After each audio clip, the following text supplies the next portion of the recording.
Salut tout le monde. Aujourd'hui, je vous parle d'une méthode pour mieux organiser votre temps. C'est une méthode qui s'adresse vraiment à tout le monde, peu importe le métier, que vous soyez enseignant, que vous soyez étudiant, que vous soyez entrepreneur. C'est quelque chose qui est utile pour tout le monde.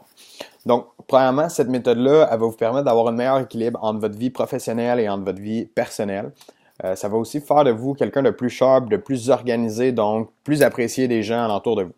Ensuite, ça va réduire votre stress quotidien, de ne pas savoir un peu où ce que vous allez. Il y a des gens, je sais que ça stresse pas un peu de s'en aller dans le néant comme ça, mais pour ceux qui sont plus comme moi, ben, ça va vous aider à mieux gérer votre semaine. Ensuite de ça, vous allez être plus performant. En plus d'être sharp, vous allez être plus performant dans tout ce que vous allez entreprendre parce que vous allez savoir toujours où ce que vous allez d'avance. Donc, la méthode que je veux vous proposer, c'est une méthode, encore une fois, qui vient de Robin Sharma, du livre La sagesse qui vendit, la sagesse du moine qui vendit sa Ferrari. Donc, la méthode est en 5 étapes simples. Première étape, planifier la semaine et découper son temps. Donc, vos activités, votre travail, tout ce que vous savez déjà d'avance que vous faites, vous le rentrez dans votre agenda. Étape numéro 2, revoir les objectifs quotidiens. C'est-à-dire que ça peut être des objectifs qui sont annuels, ça peut être vos résolutions de l'année.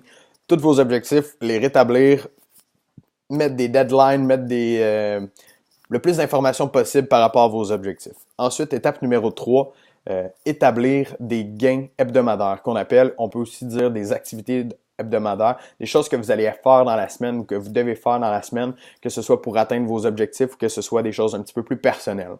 Ensuite de ça, établir les priorités selon chaque jour de la semaine avec un blocage stratégique. C'est-à-dire pour chaque jour de la semaine, vous pouvez aborder seulement un thème, seulement une chose. C'est-à-dire, mettons, le lundi, vous faites vos études. Le mardi, le mercredi sont seulement pour le travail. Le jeudi, par exemple, c'est une journée que vous passez avec vos amis.